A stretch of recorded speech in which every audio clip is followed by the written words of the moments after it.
of investing in the real estate industry. We bring you trending news updates, juicy information, and of course we show you how to make real estate work for you. And I am your humble host. My name is Amara Onzurike, and I'm so excited and honored to be here with you this beautiful Saturday morning. All right, so today, as usual, we have a valued packed section for you, a value pack episode for you, and of course a very interesting topic.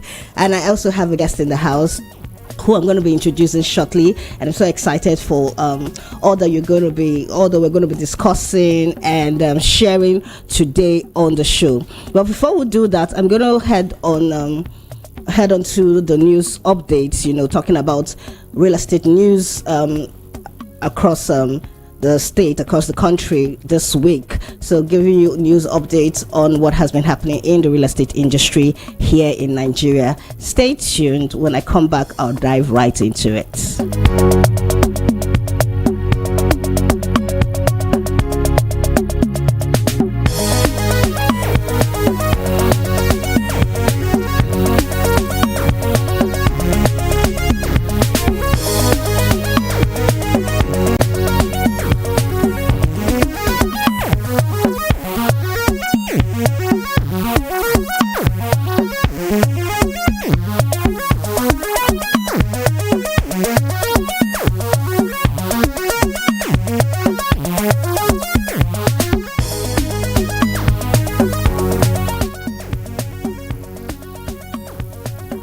Okay, welcome back to the Nigeria Landlord Show here on VOP 90.3 FM. And like I said, we are going into the news segment. So today in the real estate industry here in Nigeria, we have some of the news, some series of events that happened. For instance, the Lagos-Calabar Coastal Highway project, and it came into effect, and of course demolition has commenced along the coastal road here in Lagos. Now we're going to be talking about 5 facts about the Lagos-Calabar Coastal Highway you should know. Okay, a lot of people have asked questions about what is happening in this region and what it means for the individuals along these axis, and also what it means for the economy. All right, so we're going to be looking at 5 things that you should know about this ongoing project. Okay, so the Lagos-Calabar Coastal Highway project is a huge effort to connect 2 big cities along the country's southern coast to make it easier for people and goods to transit. This project will make the region better connected, help businesses grow, and make transportation smoother. The highway will be like a main road for trade and business, linking Lagos, a busy city in the west, to Calabar, a lively port city in the east. Embarking on this huge project will foster new opportunities for communities and businesses, making a big difference to Nigeria's economy and society. All right, so here are 5 facts that you should know. Number 1, the size. The highway is Nigeria's largest infrastructure project, which is 700 kilometers in size. Okay, and 2, the cost. The construction of the highway will require a cost of 15 trillion naira, translating to 4 billion naira per kilometer. And number 3, the construction. The highway's construction will progress in stages over an anticipated 8-year period. The initial phase will consist of a 47.47 kilometer dual carriageway featuring 5 lanes on each side, complemented by a central train track. And 4, the route. The extensive highway project is set to link Lagos with Cross River, traversing through several states including Ogun, Ondo, Delta, Bayelsa, Rivers, and Akwa Ibom. Additionally, it will incorporate 2 spurs branching out towards the northern states. And the purpose, which is the 5th fact. The ambitious highway project aims to enhance connectivity and foster economic growth along Nigeria's coastal line, facilitating seamless links between key urban centers, ports, and economic hubs. Moreover, it is anticipated to unlock additional premium land and beachfront areas while alleviating congestion in Lekki potentially reducing travel time from Lagos to Calabar from 12 hours to 7 hours. All right, so that's all you need to know about it, and I'm sure as this event begins to unfold, we'll be highlighting some of the progress that is ongoing there, and what it means, the impact and its implication on the communities around there, and of course on the economy, and of course as for you, an investor or stakeholder in this industry. So we'll be talking all about that in future episodes, so stay tuned for that. And then moving on to the next news, Lagos State Government uncovers 86 rooms under Ikoyi Bridge where tenants pay 250,000 naira rent. The Lagos State Government has uncovered a network of makeshift apartments beneath the Dolphin Estate Bridge in the Highborough area of Ikoyi, where tenants reportedly pay 250,000 per annum for a room. Commissioner for Environment and Water Resources, Tokunbo Wahab, said on Wednesday that a total of 86 partitioned rooms ranging in size from 10 by 10 to 12 by 10 were found under the bridge. They have all been removed by the enforcement team of Lagos State Ministry of the Environment and Water Resources.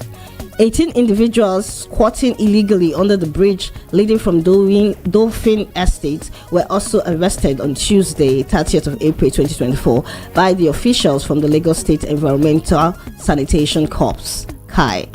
So what you should know about this, since the beginning of 2024, the Lagos State government has been actively removing illegal structures that encroaches on rights of ways of rail lines and other essential infrastructure, aiming to enhance cleanliness and overall well-being of the state.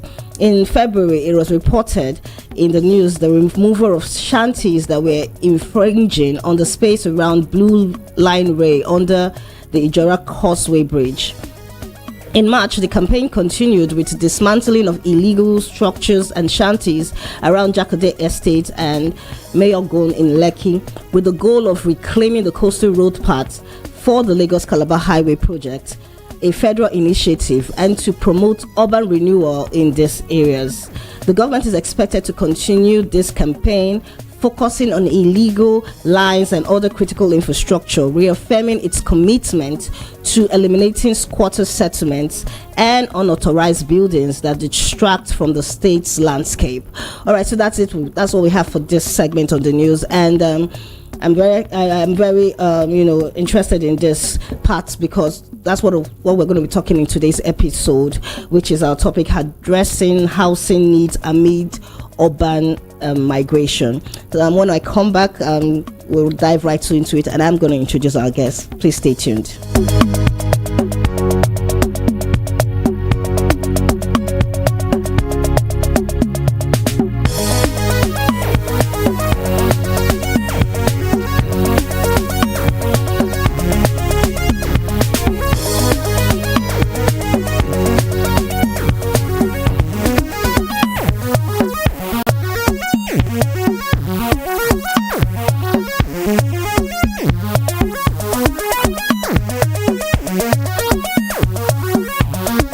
All right, welcome to the Naija Landlord Show, and if you're just joining us, you're still in time, and today we're going to be discussing about addressing housing needs amid urban migration in Nigeria. If you listen to the news segment, you would realize that this is a major issue here in our country, right? Imagine having people who squatting under the bridge and paying such an amount. So I'm going to be introducing our guest, and we'll dive right into today's topic.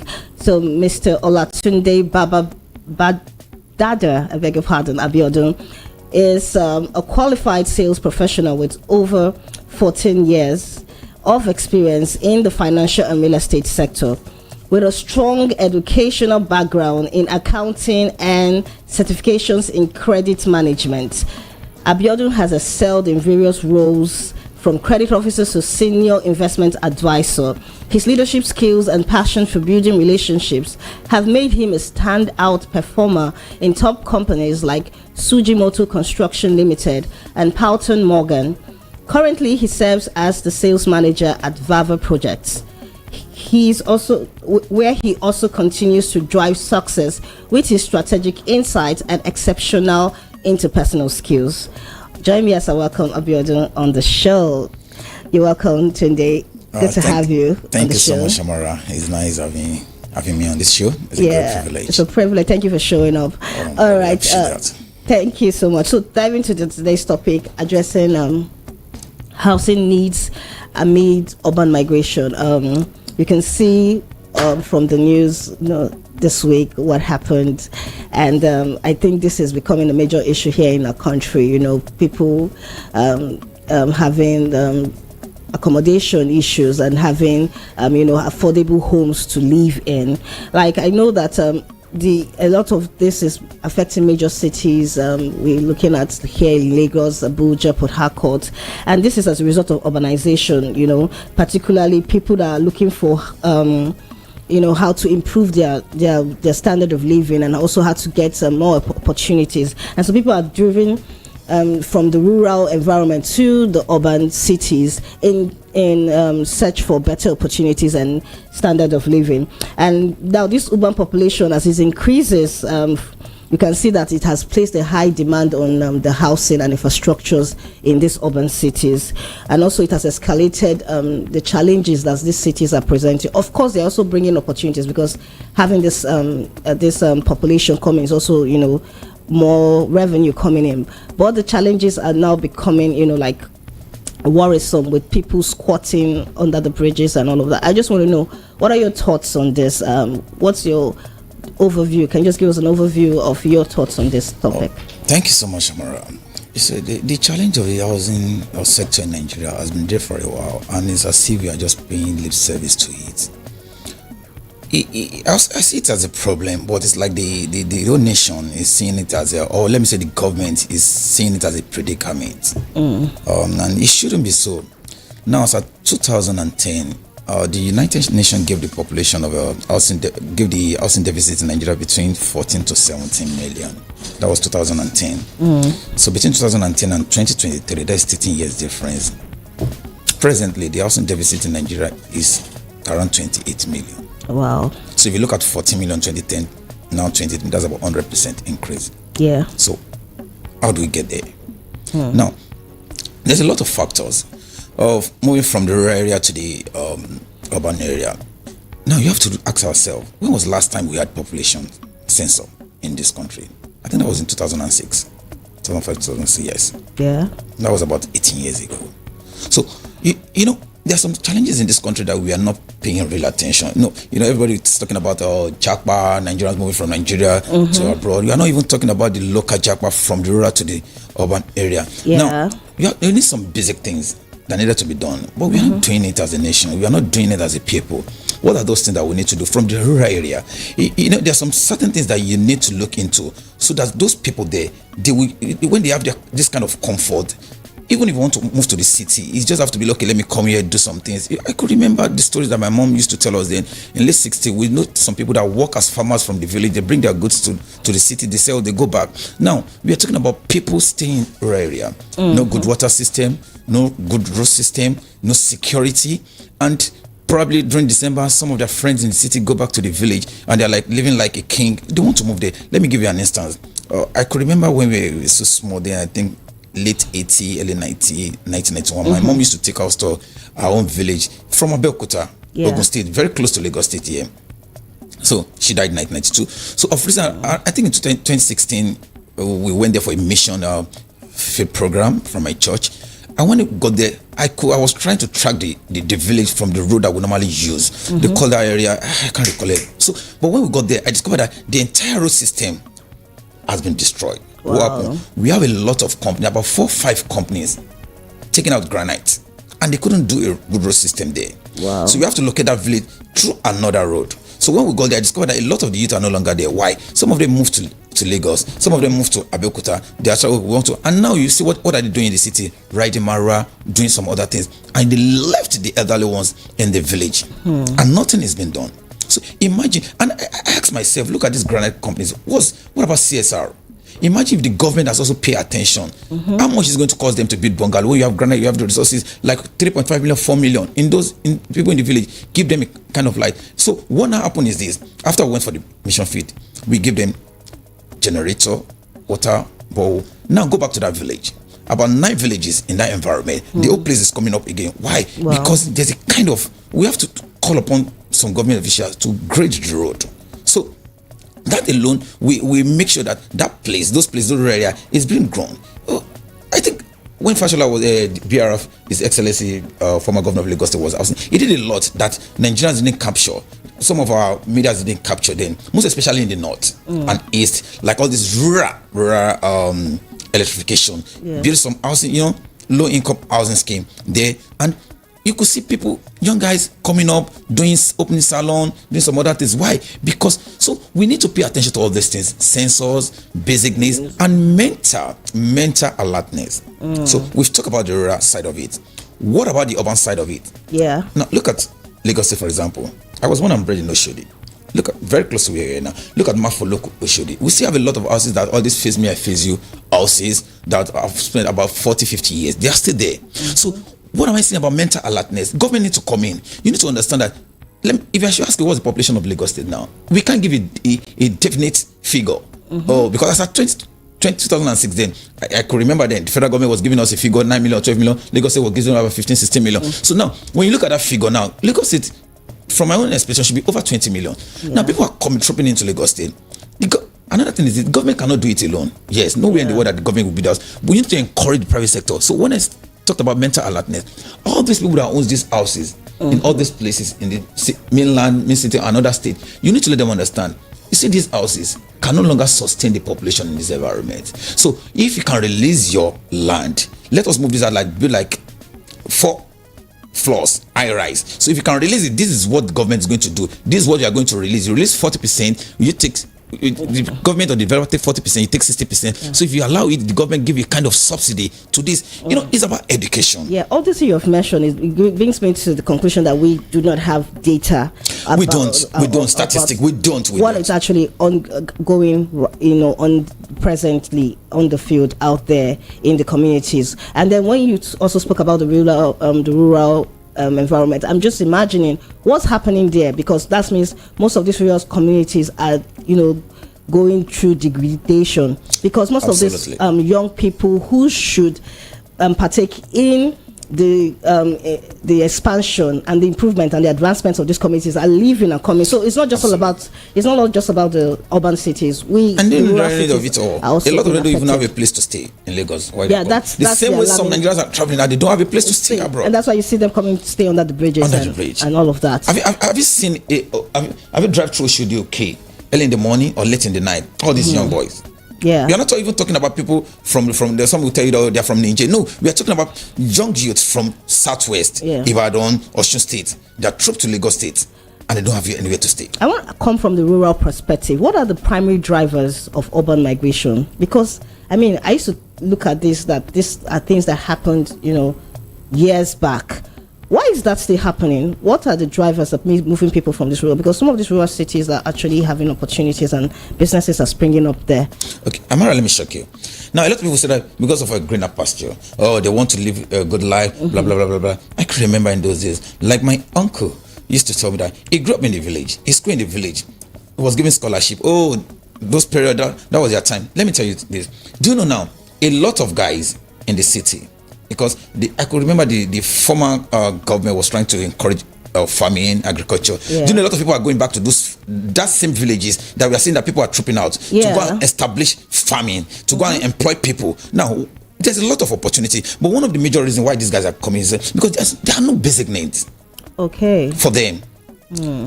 Because now, look at the emergence of mobile phone. Some of them have phones. They see a lot of things online. They'll see a lot of some of their friends that work in VI. They will send pictures. They see their status, but they don't have light. They don't have good road. They don't have insecurities there. They don't have network. Yeah. So, and what do you expect? Of course. Like some of us now in Nigeria, you see some of our friends in abroad taking pictures in a nice place. You don't even know how they are living. You don't know if the person is sleeping under the bridge. You say, I also want to go to this place. Why? Because when you do the conversion of the naira to their currency, you don't care about how they are getting the money. The same way in the RAS area. So if there are basic needs, look at these so-called developed nations. They'll tell you townhouses. Yeah. There's nothing stopping. Let's give it to some real estate sectors in Nigeria as of today. Do you know, as I'm talking to you, some people work on island and they stay as far as Mowe Fada. Yeah, true. Yeah. So, and a lot of real estate companies, some, construction there and say, okay, we sell 3-bedroom bungalow for you for 7 million, 8 million. Yes, you might say it's expensive, but you know what?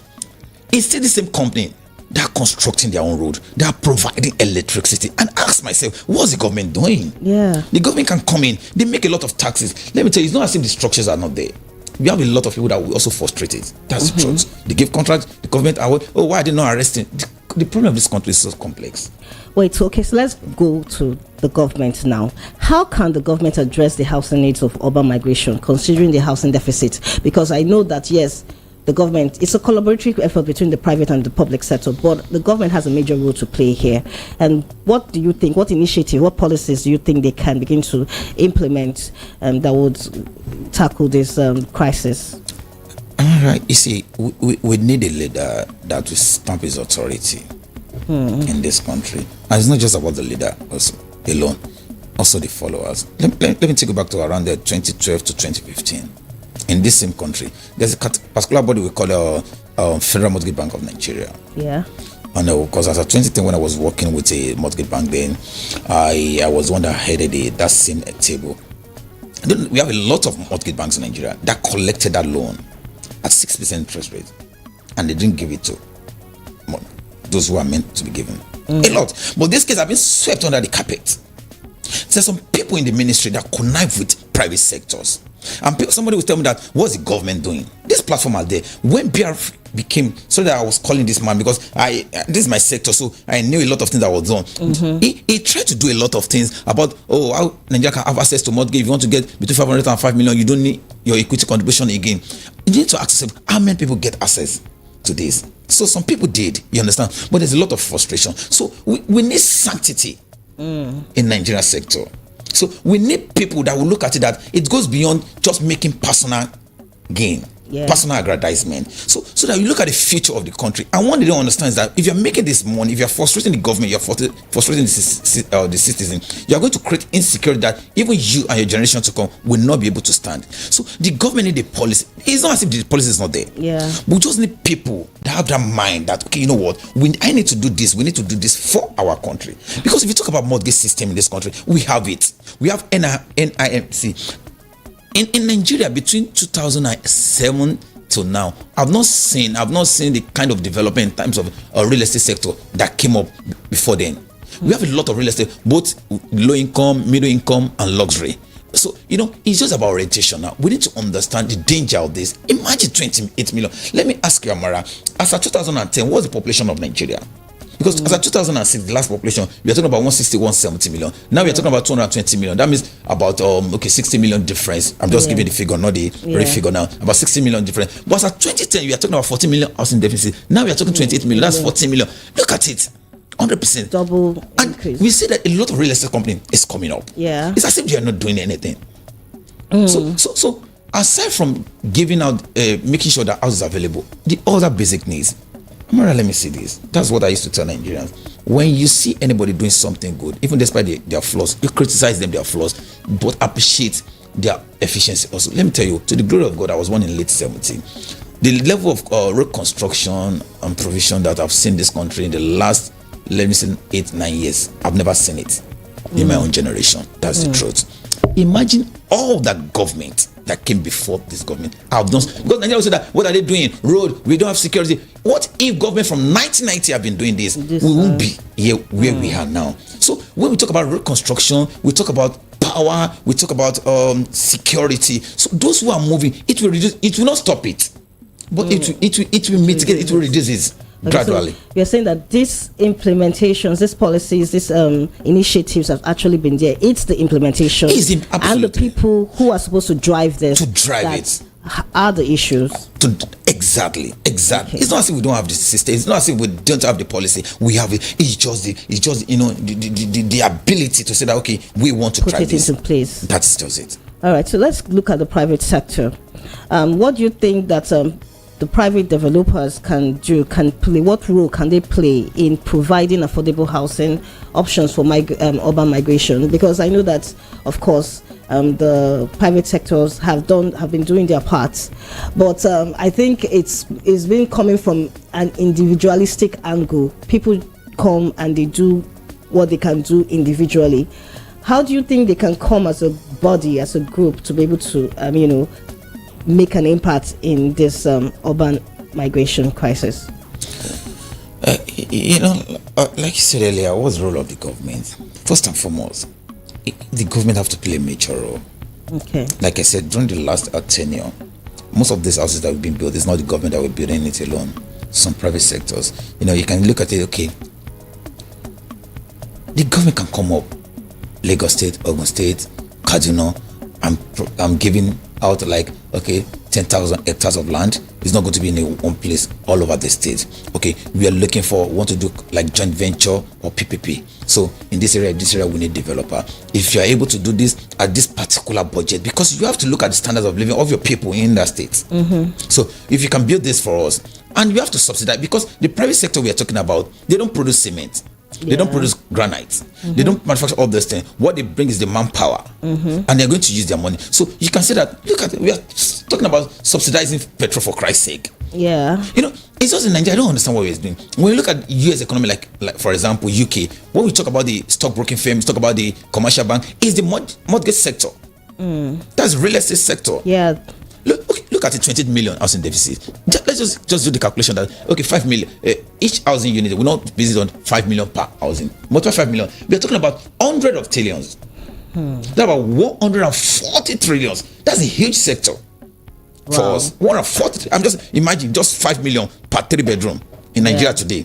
I'm just using that as an. So when the government comes up with all these things, trust me, the private sector, they want to make money.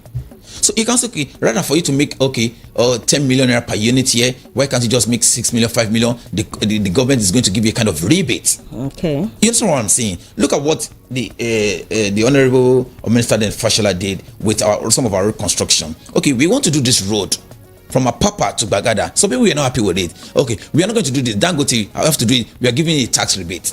Even though some people question it, but for me, I love it. Imagine I've given that road out to the way we do it in Nigeria. People have messed it up because a lot of people want to come back and say that I want to get return in this country. We want to do this. A lot of compromise. But look at our road today. And it was finished. Tax rebate or not tax? Exactly. Yeah. And even the timeline. Yeah. Not 3-4 years, a project of 2 years, you are spending 6 years on it. They won't even finish it. So that's what I'm saying about the government has to play a major role. You understand? To negotiate. Trust me, if they do that, private sector will surely come in. Of course. There's a huge investment opportunity. Even our people that are running out, when you have a job that you're doing, that you know that you have a job security for the next 10, 15, 20 years. Why do I need to go there? That I don't have my freedom. Why do I need to go there? And that will even help the naira of this country. A lot of artisans will get job. Yeah. So for the private sector, trust me, the government needs to provide an enabling environment for them, a good policy. And one thing I want Nigeria to understand is that one of the fear of private sector is the change of government. And that's why I said I appreciate it for the past 9 years. Look at this. This is the first government in the history of this country that come in. Okay, they're in the same party. We've seen government in the same party. They come in and they say, my predecessor, no, I have issue with him. No. That inherited a lot of projects, both in housing and road construction. So that we are going to move along with it. Even the former President Buhari too, when he came in, a lot of projects I met on ground. Trust me. Yeah.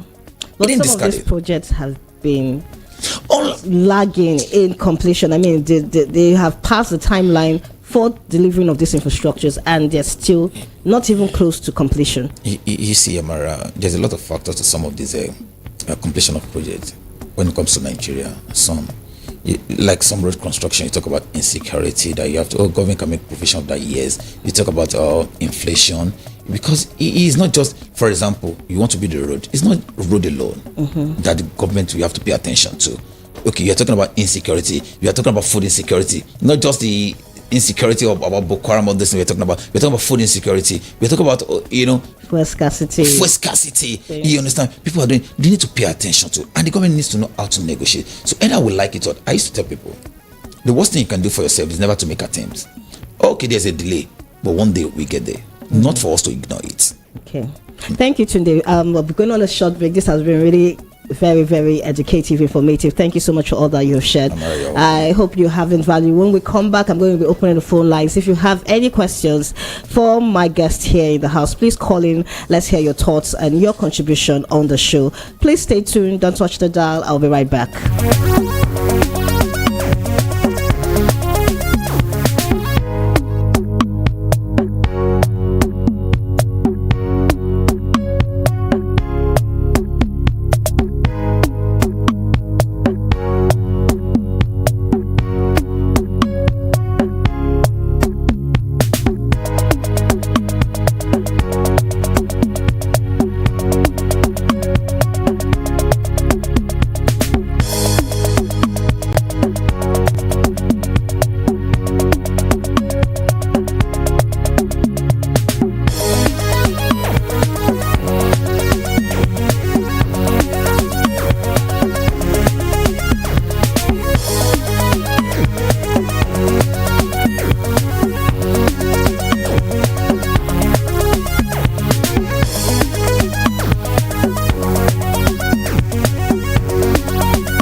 All right, welcome back to the Nigerian Landlord Show. If you're just joining us, okay, you've missed some parts, but not to worry, we still have so much more for you. And today we are talking about addressing housing needs amid urban migration in Nigeria. And I have a very handsome guest in the house, Tunde Abiodun, and he has given us so much insightful educative points on tackling this issue that we have here in our dear country. And I'm opening the phone line, so if you have any questions you want to call, you want to ask, you have any contribution on this issue at hand, please call us. The number to call is 0700 903 903 903. The number again is 0700 903 903 903. Callers, let's hear your thoughts on this very insightful topic. All right, so Tunde, moving back to you. So far, what you have said, and I really appreciate all that you have mentioned. I want to ask that: are there any initiative in the past that have successfully addressed these housing needs and urban migration? I just want you to list some examples, that has been implemented successfully, and so that we can use that as the reference in what we should do for future solutions. Do you know any of that? Thank you, Amara. Like I said something like that. Look at some of these houses in the Mafoloco Shodi that we have. Okay, we have a caller. Okay. Hold on. Hello? Hello? I can't hear you. Please call back. I can't hear you. Okay, please go ahead. Like I said, if mental alertness, government can discuss, give a kind of orientation to people. Look at all these houses we have in Lagos, all around Lagos. We have Chakondi houses, we have Shagari houses, we have Gowon houses. How they came about? Yeah, those periods we have a lot of landed property because the state was not as occupied as now. So, but we have to make use of what you have. Yeah. You understand? Now we don't have that land space now, most especially in the city. So like Mafoloco showed it. That's why I'm telling you, let the government come up with something, good incentives. Most of these people that bought this landed property, they are no longer alive. It's their children that inherited it. It's like, can we do this? Let's partner with you. We are government. The population is increasing. So what we have here can no longer contain the population. So why can't we do this? It's about initiative. Okay, so but how can the government, but okay, we have the caller calling back. Hello, good morning. Hello, good morning. Yeah, welcome to the Nigerian Landlord Show. Please, what's your name? This is Desmond calling from Bushwick. All right, Mr. Desmond, please your share your thoughts. Is saying the right thing, but is our government listening to it? This migration is a very big problem in Nigeria, and the 80% or 90% cut is because all our government and governors supposed to look into local government very seriously. How can a governor sit for good 8 years without the government election? Wow. How can the government develop when there's masses in that local government? For instance, in Imo State, the reason of problem is also local government is because the government is not working. That is the reason why the particular people have that particular eager to go into that bush to stay for almost how many years, and government does not know about it. No local government, not just working in local government. If the governor can do an election and put people to manage the level and give them the funds they needed, it will not be happening this way. The level of migration coming to Lagos is too much. Let's be honest about it. Yeah. 3 days ago, my car spot on the bridge. Before you see that Robinson, almost 25 area boys from that under the bridge dropped out, demanding for money for no good reason. Wow. So to destroy that bridge, you don't give them money. It's people who migrated from all these areas the man is talking about. Yeah. Our governors are not doing anything in that effect. They're eager taking money to London, to Canada, to Swiss, when we have a kind of bomb powder waiting for another government. They should walk into it. They should give local government that money to you to develop local government. Thank you very much. Thank you, Desmond, so much. Thank you for your contribution.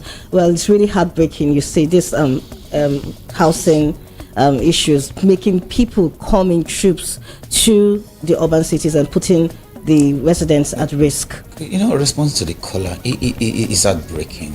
You know, when you have a government that decided not to have a local government election, that means you are depriving the people. Yeah. That basic.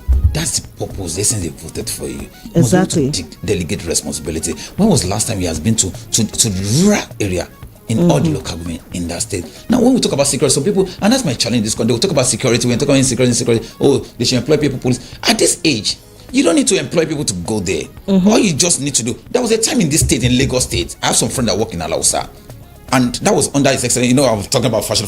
Now, the guy told me, I was there once, that the entire Oshodi Mushin Island, they are viewing it in Alausa control. Why? We are talking about technology. So when we're talking about insecurity in those places, you can do it. You can partner with people. If I know that I have a real estate company that I want to do a project, of course I can partner with people. This is what I'm going to use to support the government. Let there be, you know, we have drones, we have CCTV in some villages, because you know you have what? Investment. So collaboration, partnership, create a balance. I don't know if our leaders are not thinking. But, and let me say this, it's as if the people, we have given them enough room to operate. And because some of them, we look at the federal government, we don't look at both the states and the local government. Wow. Imagine somebody who's a local government chairman, a very poor man that has nothing. The next 12 months, he has houses in Ikoyi. Who does that? Who does that? And you neglect people. They move out from that area. Those people that voted for them, and they move to the city. And they will still come back. I can't blame them. They will come back. They will give you 2 dirham of rice. You collect. You start shouting. No. I don't want to go there this morning. We are talking about I understand. Yes. Thank you for that. So, how can we ensure inclusivity? Because, you know, talking about this part where the federal government is doing their own separately, the local government, the state government is doing their own, then the communities are doing their like, there's no collaboration. How can we ensure inclusivity and diversity in urban development projects? You know, bringing communities together. Like, look at this coastal highway construction that is happening. There's a lot of communities that this is going to cut across.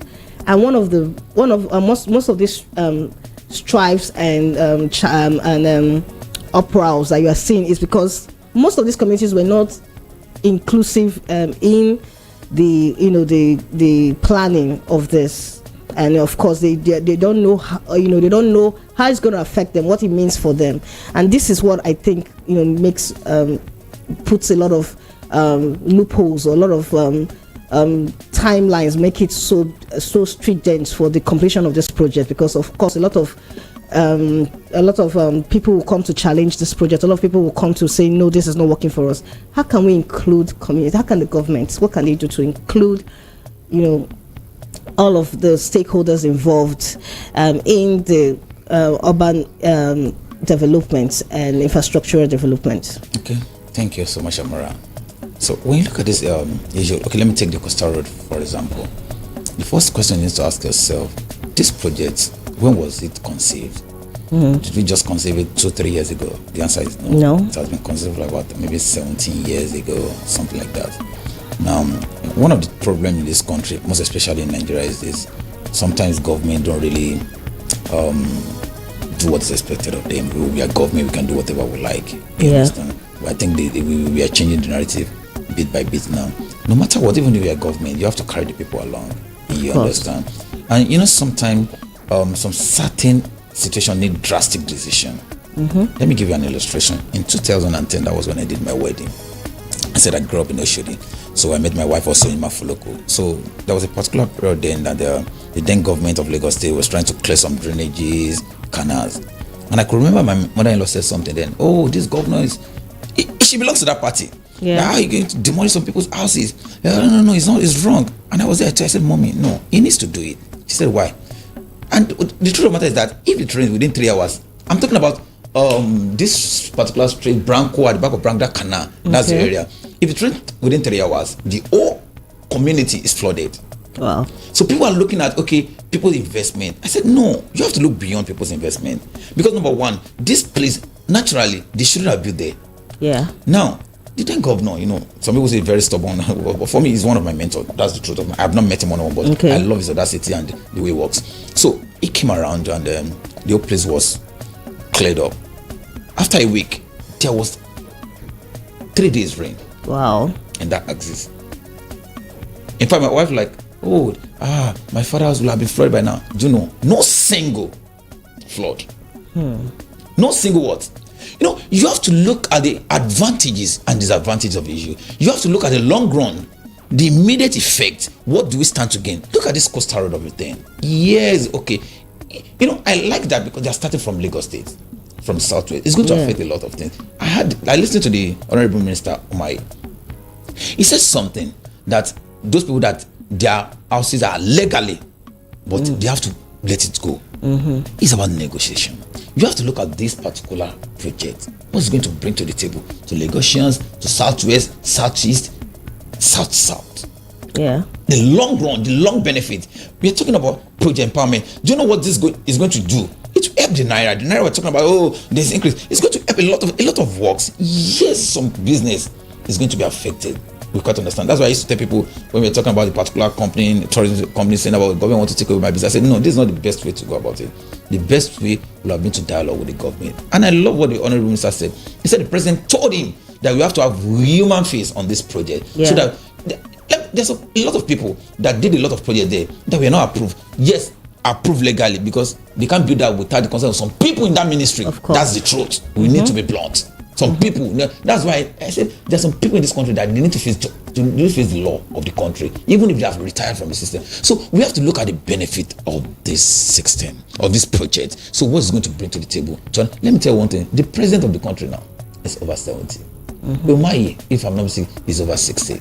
We are talking about a lasting legacy for this country. We are talking about a lasting legacy for our children and unborn children. So what we just need to do as media, as Nigerians, what we just need to call the government to order, that we need to know how to negotiate. You understand? That does not mean the entire project we have to condemn it because they have not done this. Oh no, this I do. You can call them. You can even the same thing we are doing here, because they don't have all the knowledge. They are just our leaders. We can tell them. Some of them might be listening to this program and say, "Oh, Amara says something that I have to pick.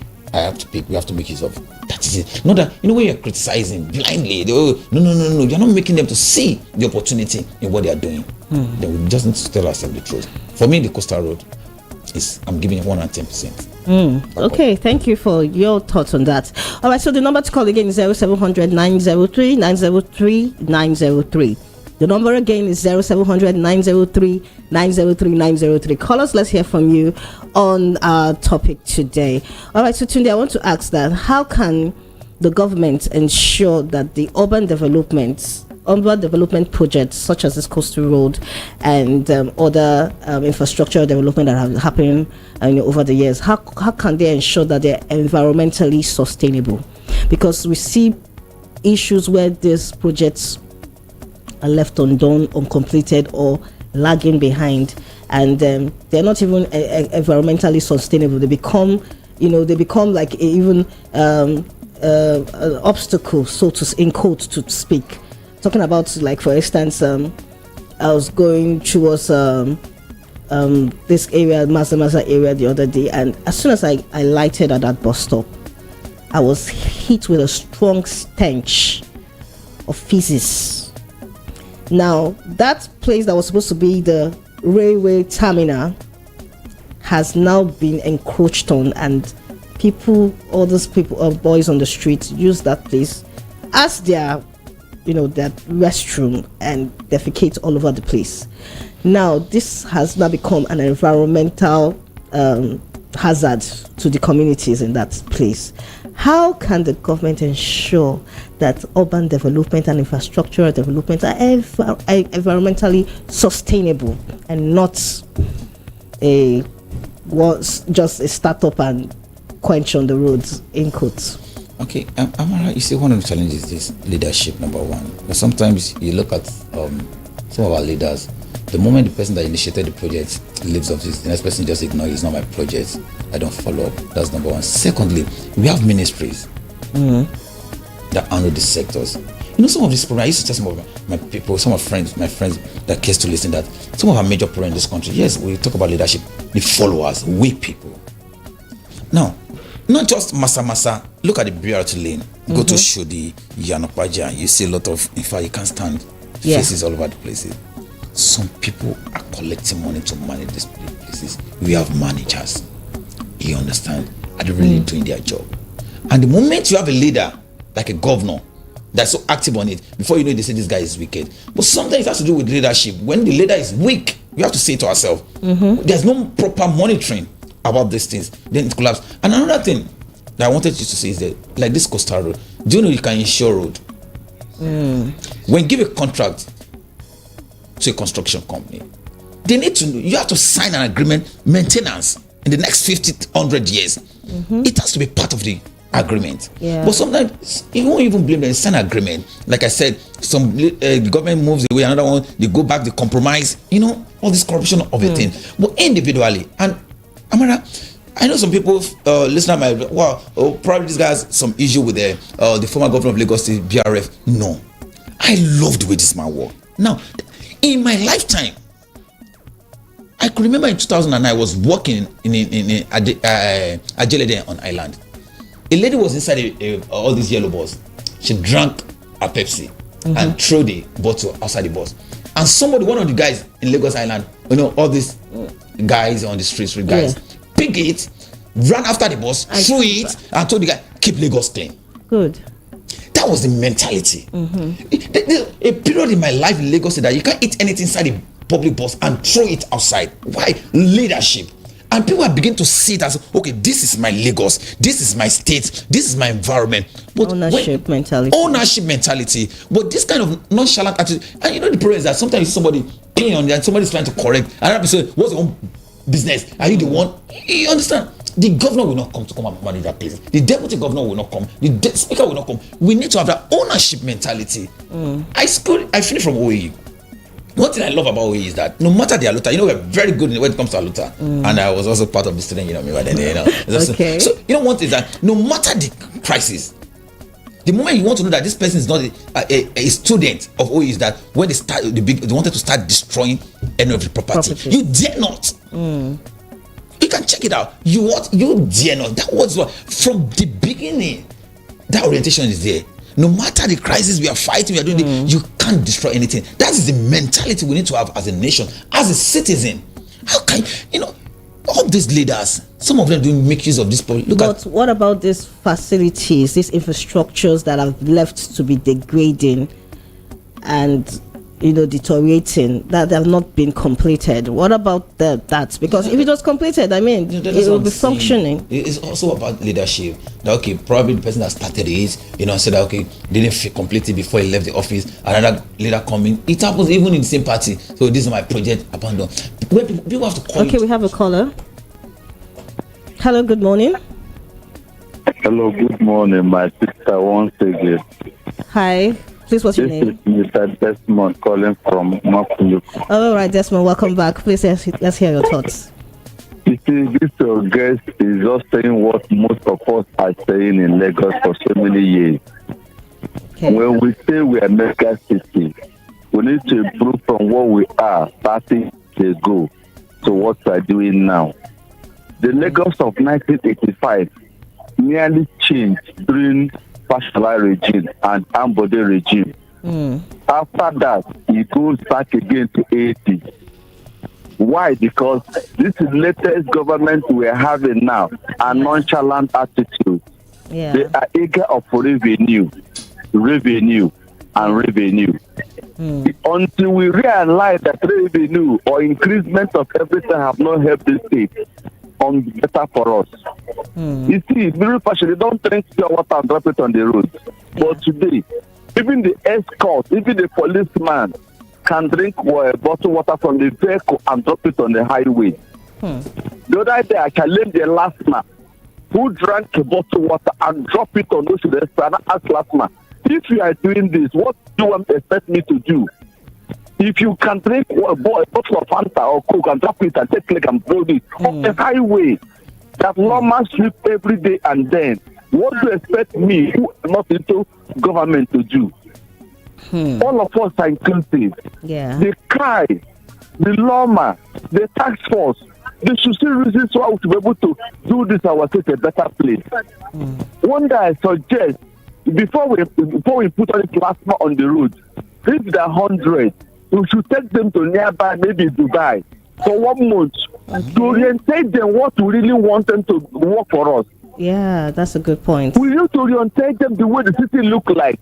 But if you take them from the main road there and give the uniform, they will not change. They will not know what we are looking at. We need to aim higher by taking them out of this country to tell them this is what we want our culture to look like. Just this way. When they will not come back, the market will change. Because we cannot live in slum, employ in slum, and want to change like London. It's not possible. Yeah. May God help us. Thank you, Desmond, for your thoughts. Thank you so much. All right, please, our time is up. We have to go. So I want to know your last thoughts on this. What are your last thoughts? What would you advise for us to be able to come out of this housing crisis? So for the housing crisis, I just have to play with the government also, because they have a major role to play. They have a major role to play because it's just the basic needs. You see, one thing about Nigeria is this: you have to give it to Nigerians. Nigerians are not really asking for much from our government. Yeah. Trust me, Nigeria hard workers. Yeah. Nigeria, that's why you see Nigerians going all over the places and they're excelling. Yeah. So what we're just asking is just the basic needs. Just make the provision. Trust me, Basic the giant needs. in us will always come out. Yeah. We have a lot of potentials in this country. We have a lot of potentials in us, and it's just looking like a giant that now becomes like nothing. We call ourselves the giant of Africa. So we need to look inward. We need to look at every area. One thing about housing is that it cuts across a lot of things. You can't get, if you want to build a house now, you look for a lot of artisans, electrification, that. So it's a lot of jobs. In fact, do you know how many jobs this housing deficit will create in this country? And we need to talk to our leaders. Let them, not just and also the people, they should not just see the federal government alone. They should call the governors, the local government, and your representative, those in National Assembly to order. Not that when they come with their dashiki, with their tires and now be celebrating, giving Indomie, it's wrong. And also our people, they always want to demand from these people, all they just want is the money. No. Then give you the money, you spend it. Let them give you the infrastructure and you will see the opportunity. Thank you so much, Tunde. Thank you so much. It's been such a very, very power-packed, insightful section with you. I know that we have learned a lot, from this episode, and I believe that a lot of solutions going to come out, from today's episode. Like you said, it starts with information. It starts with people being sanitized to what is going out there and how we can all put our own quota and collaborate to make sure that we're able to tackle this issue. All right, so that's all we have for you today on the show. I hope you had value. I'll be back same time next week, of course, with more value-packed topics on how you can make your real estate investment work for you. Stay tuned and do have a beautiful weekend. My name is Amara Omuzurike. Stay blessed.